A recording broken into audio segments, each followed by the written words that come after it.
Tantangan yang dihadapi dalam pekerjaan adalah untuk selalu menumbuhkan rasa kedisiplinan dan kejujuran.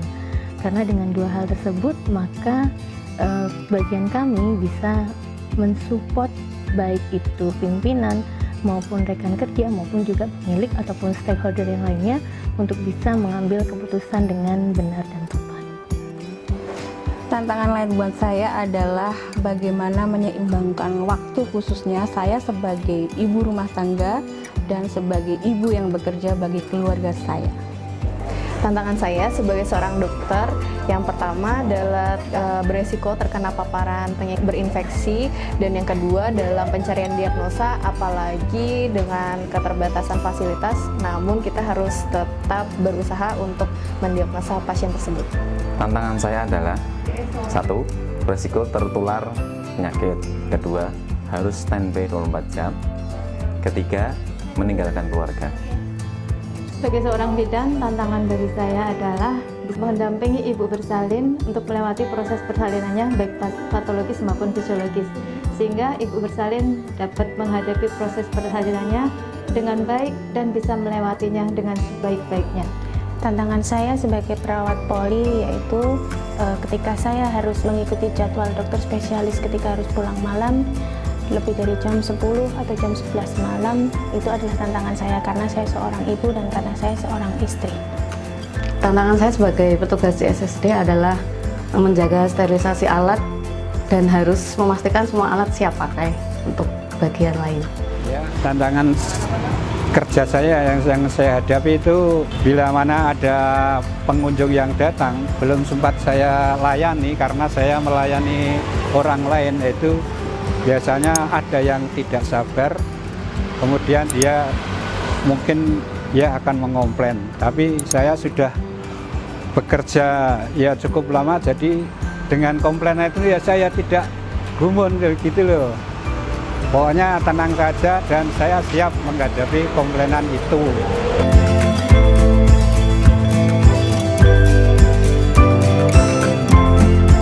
Yang membuat saya bertahan pada pekerjaan saya adalah rasa kecintaan.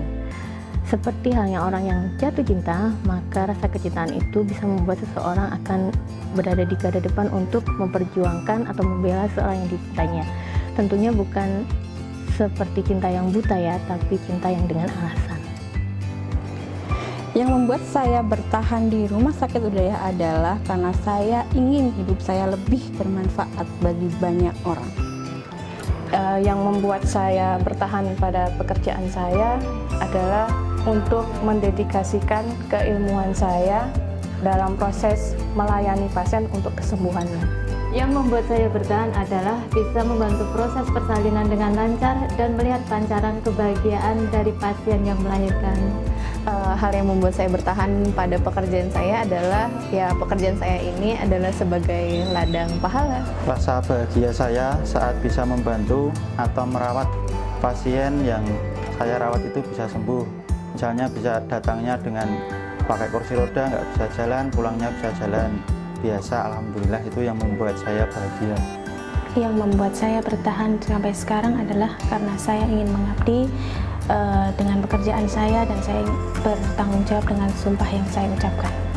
Yang membuat saya bertahan terhadap pekerjaan saya di bagian CSSD karena saya mencintai pekerjaan saya. Selama saya bekerja 10 tahun kurang lebihnya bekerja di sini, yang paling bikin betah yaitu pertama dekat dari rumah, selanjutnya yaitu rumah sakit ini mengedepankan prinsip istilahnya agamanya bagus lah, istilahnya seperti itu, yang tidak ditemukan di rumah sakit lain. Yang membuat saya tetap kerja di rumah sakit Hidayah betah adalah caranya untuk mengikuti aturan rumah sakit itu untuk selalu beribadah tepat sholatnya dan bisa menjamin kesejahteraan keluarga saya. Saya bertahan kerja di sini, pertama pokoknya saya niat kerja itu sambil ibadah, dan saya selama kerja di sini walaupun sedikit demi sedikit saya bisa punya hafalan Al-Quran karena saya kerja di sini mantap sekali sejak awal, walaupun dulu itu saya pertama kali kerja di sini pagi hari hasil parkir mendapat ya 6.000, kalau sore ya 17 sampai 20, kalau malam cuma 1.000, 2 orang 2 mobil gitu loh. Tetapi saya bertahan untuk betah di sini karena yaitu di sini mungkin harapan saya itu kan kerjanya terus, saya selalu siap bekerja untuk semangat gitu loh.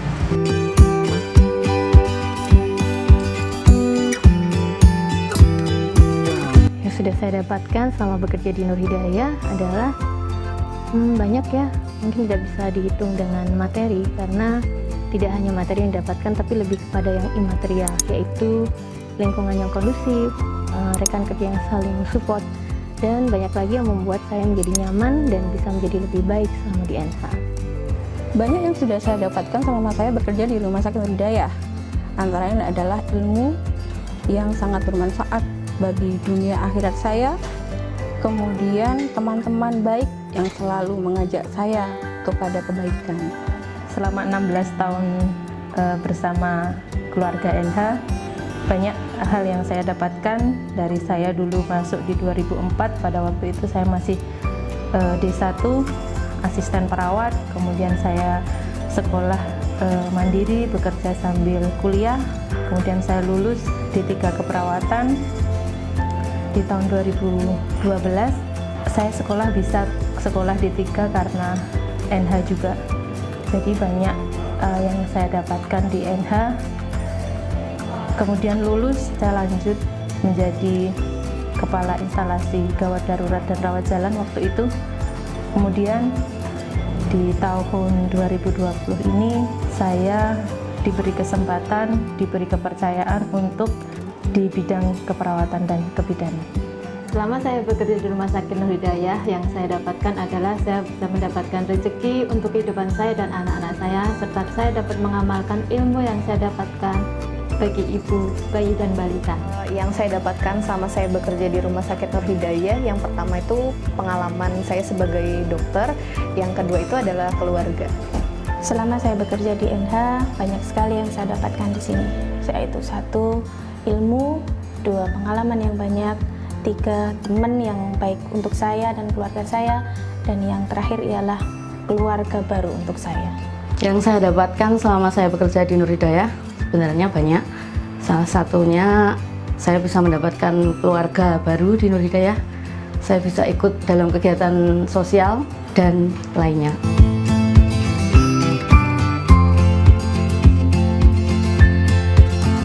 Hal yang berkesan selama 18 tahun saya berada di NH adalah rasa kekeluargaan yang sangat kental, tidak hanya kepada sesama karyawan, tapi juga kepada atasan, bahkan juga kepada pemilik.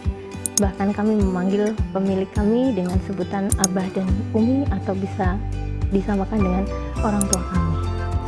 Yang paling membuat saya berkesan saat saya bekerja di Rumah Sakit Nur Hidayah adalah bahwa bekerja itu tidak melulu soal uang, tapi bagaimana kita mencari bekal untuk kehidupan kelak.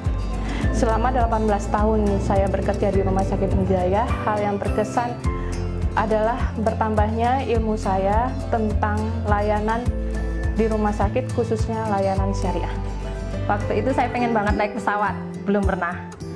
Nah, di NH itu saya bisa naik pesawat tiap tahun karena saya itu jadi tim hitan senternya RSNH, sehingga saya bisa mengetahui wilayah Indonesia di bagian timur sampai dengan terakhir di Malaysia. Hal yang paling berkesan yang saya dapatkan di Rumah Sakit Nur Hidayah adalah Rumah Sakit Nur Hidayah adalah rumah sakit swasta yang tetap memperdulikan ibadah karyawannya. Hal yang paling berkesan dalam saya bekerja di poliklinik yaitu saya mendapatkan teman-teman yang baik, teman-teman yang solid, teman-teman yang mampu bekerja dengan kualitasnya masing-masing. Selama 1 tahun saya bekerja di sini, hal yang paling berkesan itu dapat diagnosa yang aneh-aneh sama teman-temannya yang aneh tapi aku sayang.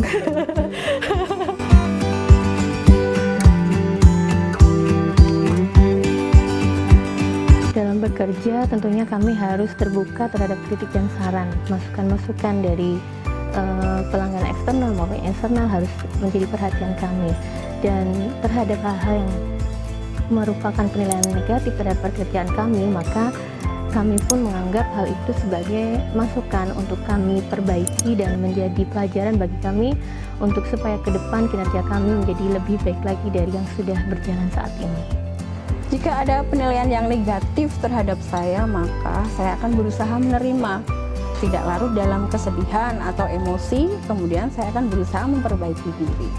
Jika ada penilaian negatif tentang pekerjaan saya, maka yang akan saya lakukan adalah introspeksi diri terhadap diri saya sendiri untuk mengetahui dan memperbaiki kualitas pelayanan yang diberikan kepada pasien. Jika ada yang menilai negatif tentang saya, jika itu memang benar, maka itu semua akan saya jadikan masukan dan saya akan lebih baik lagi.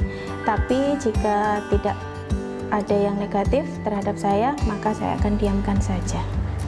Kalau ada penilaian negatif berkaitan dengan pekerjaan saya, ya mungkin yang pertama kita evaluasi diri dulu, beneran negatif apa enggak. Kalau misalnya sejauh yang kita lakukan itu benar dan bisa bantu orang lain, didiemin aja.